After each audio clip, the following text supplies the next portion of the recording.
세상 사람들이 사용하지 않지만 우리 크리스찬들만 사용하는 용어들이 이렇게 있죠. 그 중에 하나가 하나님께 영광을 돌린다라는 그 단어입니다. 그 용어입니다. 크리스천들은 미스 코리아가 돼도 하나님께 영광을 돌린다라고 수상소감을 말하고요. 또 올림픽에서 금메달을 따도 하나님께 영광을 돌린다라고 말을 하고, 또 대종상을 받아도 하나님께 영광을 돌린다라고 말을 합니다.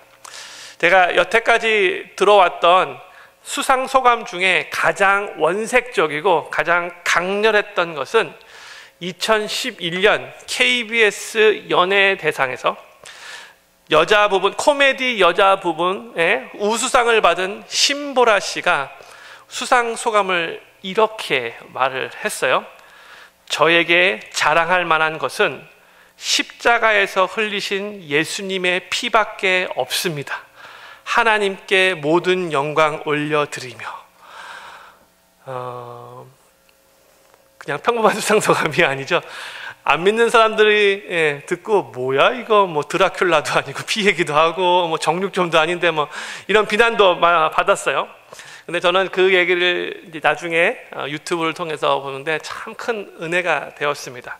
모든 사람들이, 예수님을 안 믿는 사람들도 다 지금 주목하고 있는 그 상황에서 굳이 그렇게까지 말할 필요가 있을까라는 의문도 가질 수 있지만, 그 기쁨의 순간에서 하나님께 영광을 돌린다라고 말하는 것은 용기가 필요하고요, 절대로 쉬운 일이 아닙니다. 그 후에 비난의 말도 들을 수 있음을 알고도 그렇게 말을 한 겁니다. 이사야서 43장 7절을 보면은요, 하나님이 이렇게 말씀하셨는데, 우리 같이 하나님 말씀 스크린에 뜬 거 읽겠습니다. 시작. 무릇 내 이름으로 일컫는 자, 곧 내가 내 영광을 위하여 창조한 자를 오게 하라. 그들을 내가 지었고 만들었느니라. 아멘. 우리 인간은 하나님의 영광을 위하여 만들어졌대요. 또한 고린도전서 10장 31절에서 이렇게 우리에게 명령을 하는데, 또 같이 읽겠습니다. 시작. 그런즉 너희가 먹든지 마시든지 무엇을 하든지 다 하나님의 영광을 위하여 하라. 먹든지 마시든지 뭘 하든지 간에 다 하나님의 영광을 위해서 해야 한대요. 또 하나만 더 읽겠습니다. 고린도전서 6장 19절 후반부에서 20절까지 같이 한번 또 읽겠습니다. 시작. 너희는 너희의 것이 아니라 값으로 산 것이 되었으니 그런즉 너희 몸으로 하나님께 영광을 돌리라. 아멘. 우리의 몸으로 하나님께 영광을 돌려야 함을 지금 성경에서 명령하고 있습니다.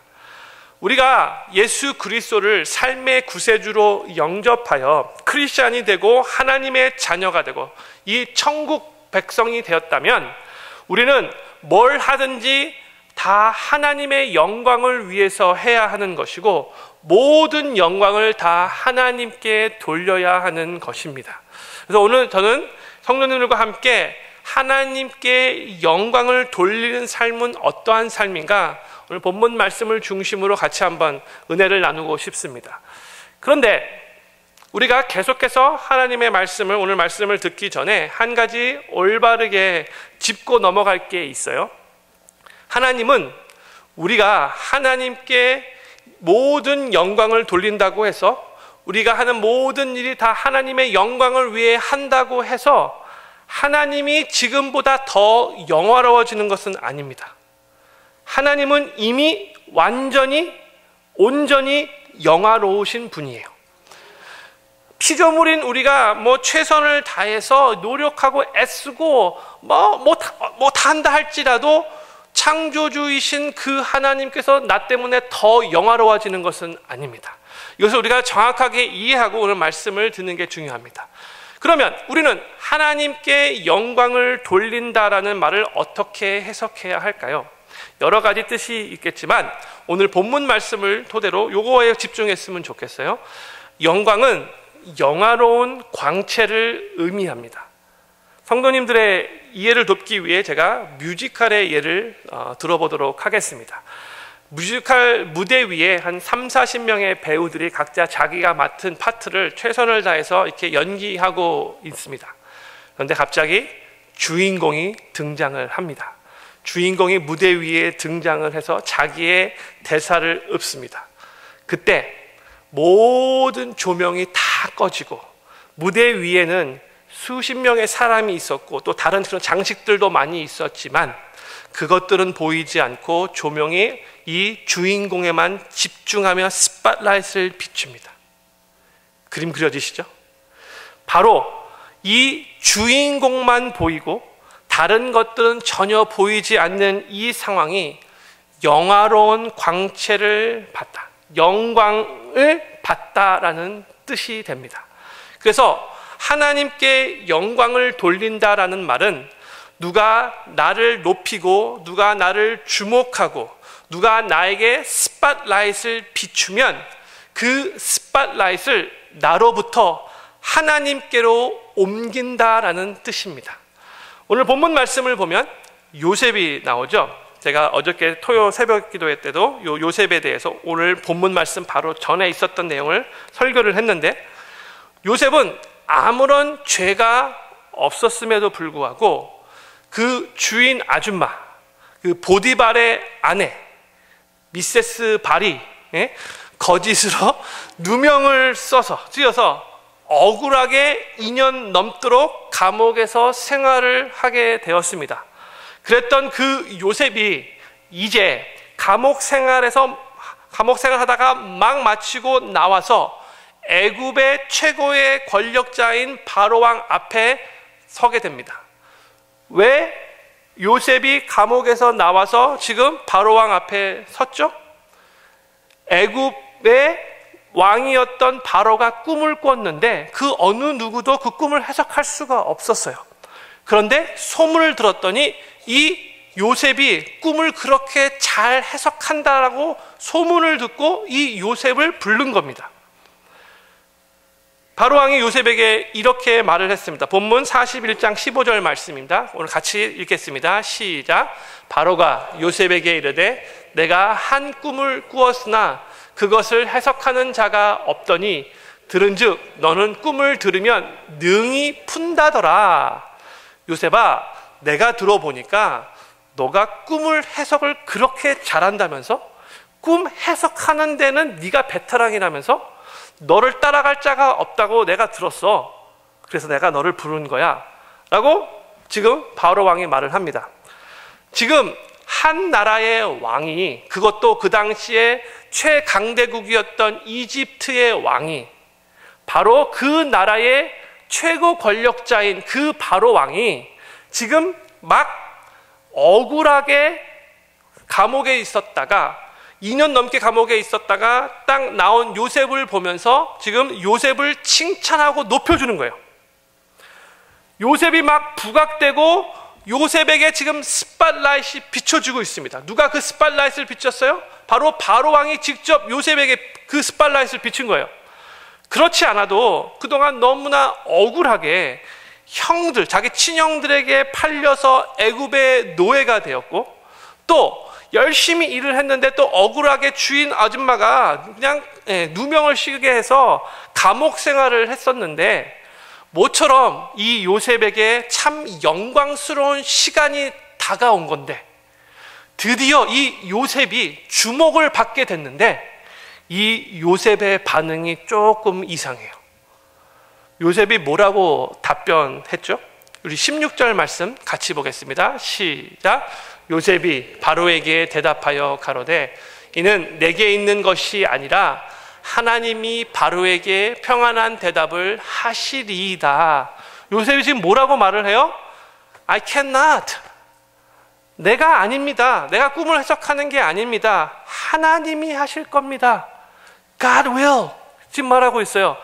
바로 왕은 지금 요셉에게 스팟라이트를 쫙 비추고 있는데, 요셉은 자기에게 비쳤던 그 스팟라이트를 누구에게로 옮기고 있는 거예요? 하나님께로. 또 요셉은 바로 왕의 꿈 이야기를 쭉 듣고 나서 다시 한번 꿈에 대해서 들은 후에 다시 한번 또 바로왕에게 이렇게 말을 합니다. 25절, 본문 25절 말씀인데 같이 읽겠습니다. 시작. 요셉이 바로에게 고하되 바로의 꿈은 하나이라. 하나님이 그 하실 일을 바로에게 보이심이니이다. 하나님이 바로에게 꿈을 꾸게 하셨을 뿐만이 아니라 하나님이 앞으로 하실 일들을 그 꿈이 의미하는 것도 보여주셨습니다. 지금 바로왕의 마음의 무대에서 요셉이 스팟라이트를 받고 있는데 요셉은 지금 스스로 그 무대에서 내려와서 그 무대 위에 누구를 올리냐면 계속해서 하나님을 올리고 있는 거예요. 그리고 또 요셉이 바로왕의 꿈을 해석하기 바로 직전에 우리가 오늘 읽은 본문 말씀이죠. 저희가 오늘 그 꿈의 내용에 대해서는 말하지 않을게요. 근데 그 꿈을 해석하기 직전에 다시 한번 바로왕에게 또 리마인드를 해줘요. 28절입니다. 같이 읽겠습니다. 시작. 내가 바로에게 구하기를 하나님이 그 하실 일로 바로에게 보이신다 함이 이것이라. 누가 바로왕에게 보이신 거래요? 하나님이. 한 번만 말하면 됐잖아요. 그렇죠? 그런데 지금 3번 연속으로 요셉은 하나님을 말하고 있어요. 그러다가 32절에 가서 꿈을 다 해석하고 나서 그 다음에 또 요셉이 이렇게 말합니다. 같이 또 32절 읽겠습니다. 시작. 바로께서 꿈을 2번 겹쳐 꾸신 것은 하나님이 이 일을 정하셨음이라 속히 행하시리니. 요셉은 지금 하나님을 거듭 바로왕에게 4번 언급하며 하나님께 집중하고 있습니다. 하나님이 꿈을 꾸게 하셨습니다. 하나님이 그 꿈을 보여주셨습니다. 하나님이 그 꿈을 해석하셨습니다. 그리고 하나님이 그 꿈을 집행하실 겁니다. 하나님이 지금 바로왕이 요셉을 주목해서 요셉이 칭찬받고 영광을 한 몸에 받는 시간이었는데 한 번도 바로왕의 마음의 무대 위에는 하나님이 올라가 본 적이 없는데 하나님이 누구인지도 잘 모르는데 요셉은 계속해서 하나님을 무대 위로 올려보내고 자신은 무대에서 내려오고 있어요. 요셉은 자기에게 돌아온 그 칭찬, 그 인정, 그 주목, 이 모든 것을 하나님께 돌리고 있습니다. 이게 바로 하나님께 모든 영광을 돌리는 하나님의 백성, 하나님 나라의 백성의 모습인 겁니다. 우리 인간은요, 본질상 좋은 일이 생기면 누구와 그것을 같이 나누고 싶어지죠. 저 성도님들은 좋은 일이 생길 때, 너무 기쁜 일이 생길 때 누구와 나누고 싶습니까? 누가 제일 먼저 떠오르십니까? 네? 부모님? 배우자? 남편, 아내? 혹은 자녀들? 혹은 친한 친구? 혹은 목사님? 그런데 좋은 일이 생겨서 사람들에게 칭찬받고 인정받을 때 내 마음에 다른 거 몰라도 제일 먼저 하나님의 은혜가 떠오른다면 주님, 이건 정말 주님이 하셨습니다 라고 그렇게 생각이 들면 그러면 하나님께 영광이 가는 겁니다. 그런데 아쉬운 것은요, 우리에게 좋은 일이 생겼을 때에 하나님이 분명히 우리를 도와주셔서 그 일이 생겼음에도 불구하고 많은 때에 우리는 하나님을 우리 마음의 무대 위에 올리지 않아요. 말로는 Thank you God 말은 하지만 정말 마음의 무대 위에 하나님이 안 계세요. 본인이 있어요. 그러다가도 어려운 일이 생기면 그때는 하나님을 마음의 무대 위에 금방 올려보냅니다. 하나님 뭐예요 지금? 도대체 어디서 된 거예요? 하나님 가만히 계실 수 있어요? 하나님 뭐예요 지금? 나 화가 나요 지금. 아예 그렇게 안 하는 것보다는 더 낫지만 그래도 좋은 일이 생길 때에 하나님을 마음의 무대 위에 올리면 얼마나 좋을까요? 사무엘상 15장에 보면 사울 왕이 아말렉과의 전쟁에서 승리하고 돌아올 때에 분명히 그 전쟁 전에 하나님께서 내가 직접 이 전쟁을 싸워서 승리케 하리라 라고 말씀하셨고 하나님이 직접 전쟁에서 싸우셔서 승리케 하셨어요. 그런데 사울 왕이 전쟁 직후에 제일 먼저 한 일이 뭔지 아십니까?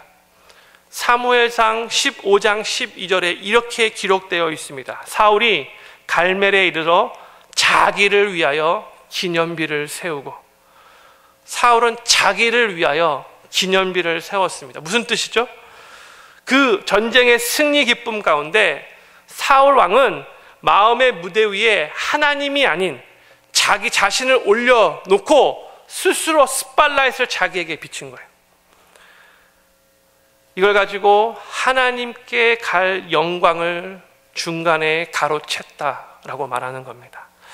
저는 저 자신을 포함하여 여기 계신 모든 필그림 교회 성도님들이 하나님이 삶 가운데에 승리를 허락하실 때에 하나님께 갈 영광을 중간에서 가로채지 않게 되기를 간절히 소망합니다. 예전에 어느 목사님께 들은 말씀을 우리 필그림교회 성도님과 같이 나누고 싶습니다. 그 담임 목사님이신데 목사님 교회에 한 집사님이 계신데 그 집사님이 남 모르게 아무에게도 밝히지 않고 참 좋은 일들을 많이 하시고 또 남을 도와주시는 일들을 참 많이 하셨어요. 그런데 절대로 본인이 했다라고 말을 하지 않아요. 담임 목사로서 이런 일들을 한다고 그러는데 누가 했을까 궁금했는데 누구누구를 통해서 결국 알게 됐죠. 나중에. 그래서 이 담임 목사님이 한참 지나고 나서 알게 된 후 우연히 이제 그 집사님을 만나게 되어 담임 목사님이 집사님께 여쭤보셨어요. 집사님, 어쩌면 그렇게 귀한 일들을, 그렇게 선한 일들을 아무에게도 밝히지 않고 그렇게 오랫동안 많이 하십니까? 그러니까 담임 목사로서 격려해 주고 싶었던 거고, 그 다음에 담임 목사로서 또 은근히 그래도 감사의 표시를 한 거였죠. 그런데 그 말을 들은 집사님이 뭐라고 반응하시는지 아십니까? 목사님, 저는 그냥 하나님의 딜리버리맨, 이 배달부밖에 되지 않습니다. 그런데 하나님은 언제든지 하나님의 딜리버리맨을 바꾸실 수 있잖아요. 그런데요, 목사님, 저는 계속해서 하나님의 딜리버리맨으로 사용받고 싶어요. 딜리버리맨이 배달해 주면서 자기 것인 양 그렇게 갖다 주지 않잖아요. 갖다 주는 분이 있어서 배달하는 건데 제가 주는 것처럼 그렇게 생색내면 안 되는 거잖아요. 그러면서 그 집사님이 하시는 말이, 목사님, 제가 배달하는 이 일 앞으로도 계속해서 꼭 숨겨주세요. 목사님, 저는 한두 번 하나님의 딜리버리맨으로 사용받고 바뀌고 싶지 않아요. 계속해서 죽을 때까지 하나님의 딜리버리맨이 되고 싶어요. 너무 멋지지 않습니까? 네? 저는요, 우리 필그림 교회 안에서도 이렇게 하나님이 즐겨 사용하시고 애용하시는 딜리버리맨들이 많이 계셨으면 좋겠습니다. 그리고 하나님이 한두 번, 세 번 사용하시고 바꾸시는 것이 아니라 평생 사용하시는 딜리버리맨들이 더욱더 많아지기를 축복합니다. 근데 그렇게 되기 위해서는 어떻게 해야 되죠? 요셉과 같이 계속해서 자기 자신을 무대 위에서 내려오게 하고 그 무대 위에 하나님을 올리며 그 하나님께만 스팟라이트이 비춰지게 해야 합니다. 하루는 침례 요한의 제자들이 요한에게 와서 막 이렇게 호들갑 떨면서 말을 합니다. 선생님, 저기 좀 보십시오. 저기. 예전에 선생님이 침례 준 그 예수님이 지금 바로 저쪽에서 침례를 베풀고 있습니다. 그런데 선생님에게 침례를 받으려고 왔던 사람들이 예수님이 침례를 베푸는 것을 보고 지금 그쪽으로 많이 가고 있습니다. 그리고 선생님의 제자 누구누구 있죠? 지금 걔네들 배신 때리고 예수님의 제자가 됐습니다. 지금 요한의 제자들이 예수님과 요한을 은근히 비교하며 둘을 경쟁 대상으로 그렇게 몰고 가고 있는 거예요. 그런데 침례 요한으로부터 우리가 배워야 할 점이 뭔가? 요한은 자신의 자리를 정확하게 알았어요. 그때 요한이 그의 제자에게 뭐라고 말했는지 아십니까? 우리 요한복음 3장 30절 말씀 같이 읽겠습니다. 시작. 그는 흥하여야 하겠고 나는 쇠하여야 하리라 하니라. 영어로 He must increase, but I must decrease. 이 킹 제임스 버전이 너무너무 마음에 딱 와닿아요. 우리 아침에 치즈 드시고 좀 빠다 먹고 오셨는지 모르겠지만 오늘 한번 영어로 한번 선포해 보도록 하겠습니다. 시작. He must increase, but I must decrease. 이게 침례 요한의 고백이었어요. 그런데 그때 만약 침례 요한이 갑자기 마음에 질투심이 생겨서, 글쎄 왜 예수님은 먼 데 가서 침례를 베푸실 수 있는데 꼭 그 근처에 여기 와가지고 침례를 베푼다? 참. 아이고, 그리고 왜 예수님은 내 제자들 또 뺏어가시는 거야? 아니 뭐 뺏어가시지 않지만 내 제자로 있다가 그쪽으로 가면 잘 타일러서 돌려보내야지. 어떻게 덥석 붙잡을 수 있어? 참. 상도라는 게 있는데 이러시면 안 되지. 만약에 침례 요한이 이렇게 말을 했다면, 야, 니네들 앞으로 절대로 나에게 배신 때리지 않고 예수님께로 가지 않을 거라고 지금 혈서 써? 혈서 써? 만약에 침례 요한이 이렇게 했더라면 침례 요한은 어떻게 되는 거죠? 자기 주제 파악 못하다가 결국 추하게 자기 인생을 막을 내릴 수밖에 없게 되는 거예요. 그러나 자기 자신의 자리를 정확하게 알았던 침례 요한은 나중에 예수님께로부터 이렇게 극진한 칭찬을 듣게 됩니다. 마태복음 11장 11절. 내가 진실로 너희에게 이르노니 여자가 낳은 자 중에 침례 요한보다 큰 이가 일어남이 없도다. 엄청난 칭찬이죠. 성도님들, 자기 자신의 자리를 정확하게 아는 것이 너무나 중요합니다. 많은 사람들이 자기가 좀 잘 되면, 사람들에게 칭찬받으면 갑자기 혼란스러워져요. 자기도 모르는 사이에 자기가 무대 위에 올라가서 모든 스팟라이트를 다 받으려고 해요. 그러면 추해지는 거예요. 질문하도록 하겠습니다. 무대 위의 자리는 누구 자리입니까? 하나님의 자리. 무대 밑에 자리는 누구 자리예요? 내 자리. 우리 옆에 계신 분에게 아주 그렇게 친하지 않으면 그냥 당신 자리를 아세요라고 말해주시면, 친하시면 네 자리를 알라라고 이렇게 말씀해 주시면 감사하겠습니다. 한번 옆에 계신 분에게 말씀해 주세요. 예? 당신 자리를 아세요. 예? 친하시면 네 자리를 알라. 예.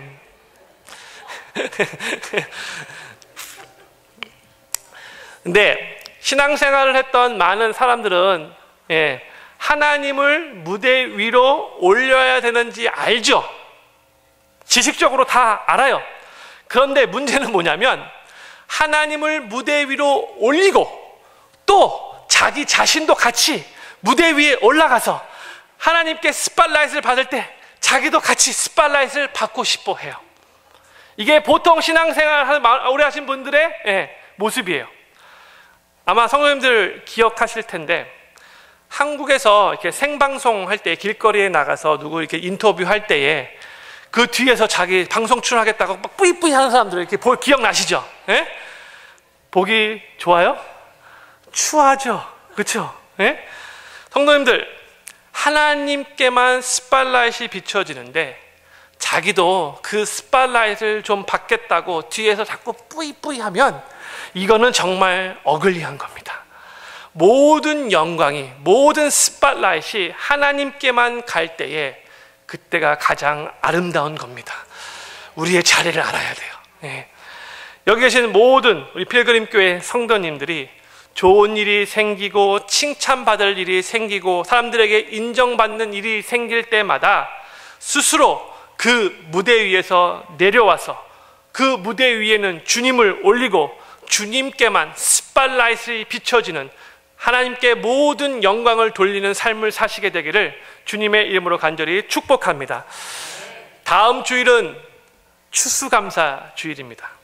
추수감사 주일은 한 해를 뒤돌아보며 하나님이 우리 삶 가운데 하신 일들을 조목조목 생각하면서 하나님께 특별히 감사하는 날입니다. 그런데 성도님들 그거 아십니까? 감사하는 마음을 갖는 것과 감사를 직접 표현하는 것은 다른 거예요. 감사하는 마음만 가지고서는 충분하지 않다는 거죠. 예수님께서 10명의 문둥병자를 고치셨죠. 10명 다 치료함을 받았습니다. 그런데 그 10명 중에 예수님께 직접 와서 감사를 표현했던 사람은 몇 명이에요? 딱 한 명. 예수님이 뭐라고 질문하셨죠? 나머지 9명은 어디 있느냐? 이게 무슨 뜻이에요? 마땅히 그 9명도 와서 감사를 표현해야 하는 것이 당연하다는 뜻이잖아요. 그렇죠? 분명 나머지 9명도 문둥병에서 고침받고 기뻐하고 감사했을 거예요. 당연하죠. 저주받은 사람으로 취급받아서 일평생 사람들과 접촉도 하지 못했는데 동굴 같은 곳에서 자기들끼리 분리되어 살았었는데 이제 고침받고 다시 가족들의 품으로 돌아가고 정상인의 삶을 살게 되었는데 어찌 기뻐하지 않았겠어요? 어찌 감사하지 않았겠어요? 그러나 그들은 감사한 마음만 있었지 그 뭉둥병을 고쳐준 그 예수님께 나와 감사하다라고 감사합니다라고 표현하지는 않았어요. 우리는 범사에 하나님께 감사하는 삶을 살아야 하죠. 항상 기뻐하라, 쉬지 말고 기도하라, 범사에 감사하라. 이게 하나님이 우리를 향하신 뜻이래요. 그런데 특별히 추수감사 주일이 있는 이유는 의도적으로 계획적으로 나를 정해서 대놓고 나를 정해서 한 해를 뒤돌아보며 조목조목 하나님께 감사의 표현을 하는 날입니다. 하나님이 금년에 우리 삶에, 우리 가정에, 우리 생업에, 우리 또한 사역에 부어주신 은혜가 분명히 있을 겁니다. 이번 주 내내 하나님이 베풀어 주신 그 은혜를, 그 축복을 하나씩 하나씩 기억해내면서 하나님 이것 때문에 감사합니다. 하나님 이렇게 해주셔서 감사합니다. 하나님 2015년 이렇게 하나님께서 선하게 인도해 주셔서 감사합니다 라고 꼭 감사를 표현하시기를 간절히 소망합니다. 그렇게 감사를 표현하는 것이 하나님을 우리 삶의 무대 위로 올리고 하나님께 스팟라이트를 비추며 하나님께 영광을 돌리는 삶인 것입니다. 하나님께서 베푸신 은혜와 축복에 대해서 감사를 표현하지 않으면 그것은 하나님께 가야 할 영광을 중간에서 가로채는 행위와 마찬가지입니다. 또한 하나만 더, 2015년을 돌아보면 참 많은 일들이 있었을 텐데 그 일들 중에 어떤 일들은 정말로 좋은 일도 있었겠지만 또 힘든 일도 분명히 있었을 겁니다. 좋은 일이 생겼을 때에 감사하는 것은 하나님 안 믿는 사람들도 다 할 수 있는 겁니다.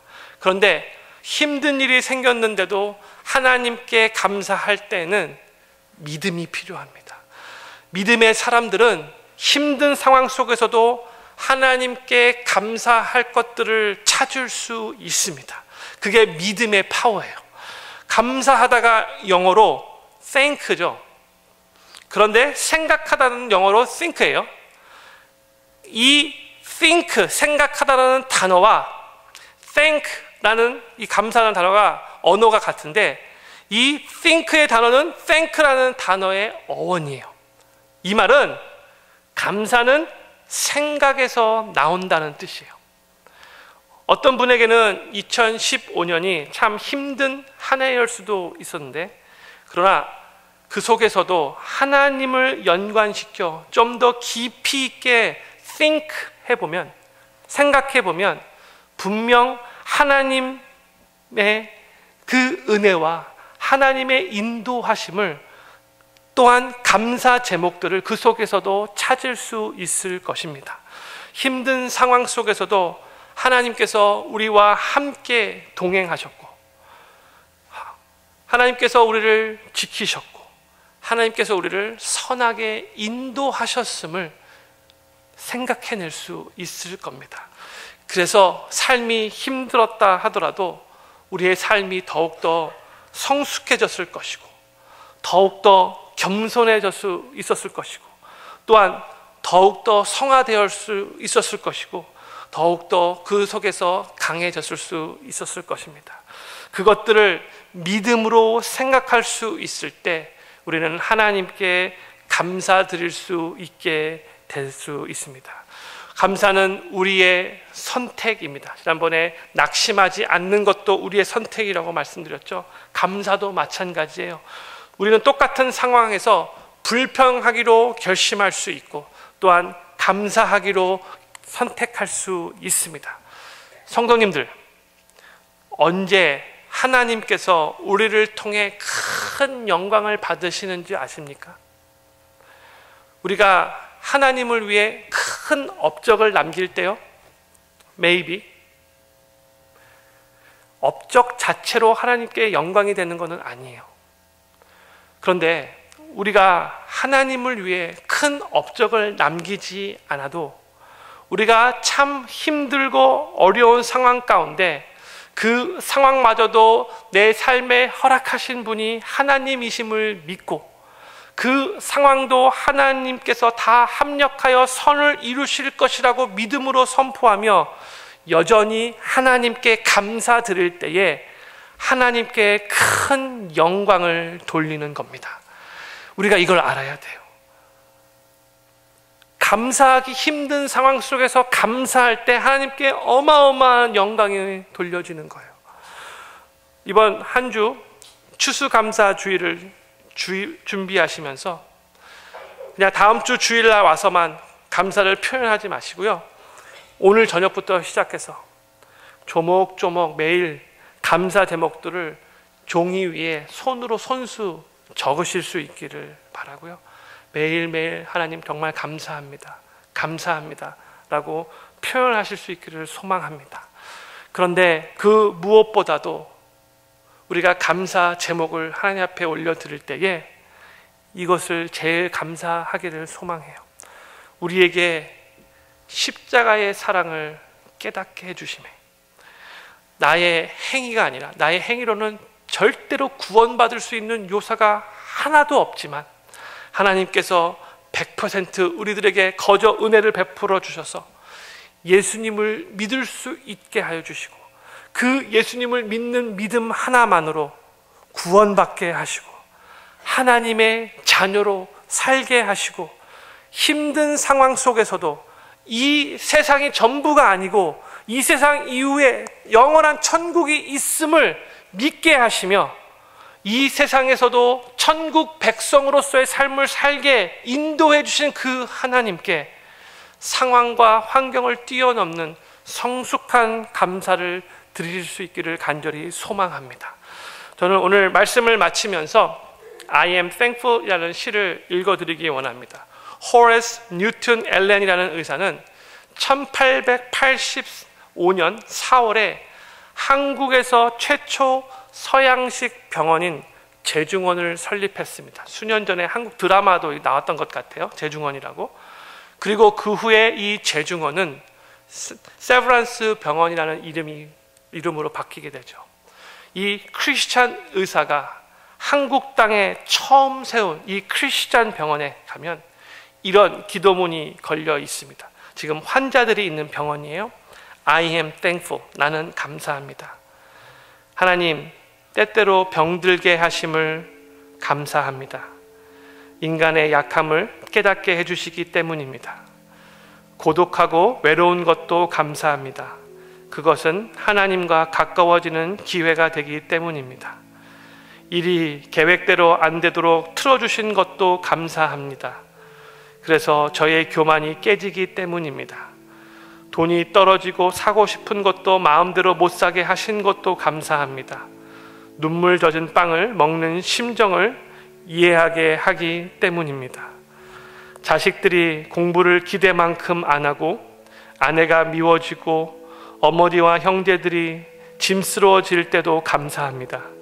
그래서 그들이 저의 우상이 되지 않게 하기 때문입니다. 때로는 허물을 느끼게 하고 때로는 몸이 늙고 아프게 하신 것도 감사합니다. 영혼을 사모하는 마음을 가지기 때문입니다. 불의와 부정이 득세하는 세상에 태어난 것도 감사합니다. 하나님의 의를 사모하기 때문입니다. 제게 잘못하고 저를 비방하는 사람들이 읽게 하심도 감사합니다. 그럴수록 더욱 겸손해지고 더욱 노력하기 때문입니다. 오늘 밤 잠 못 이루고 뒤척이게 하신 것도 감사합니다. 그래서 병들고 고통받는 이웃들을 위해 기도할 수 있기 때문입니다. 하나님, 그럼에도 불구하고 제게 감사할 수 있는 마음을 주신 것을 더욱 감사합니다. 저는 여기 계신 모든 필그림 교회 성도님들이 2015년 한 해를 뒤돌아보며 하나님께서 허락하신 좋은 일들을 기억해내며 조목조목 하나님께 감사드리기를 간절히 소망합니다.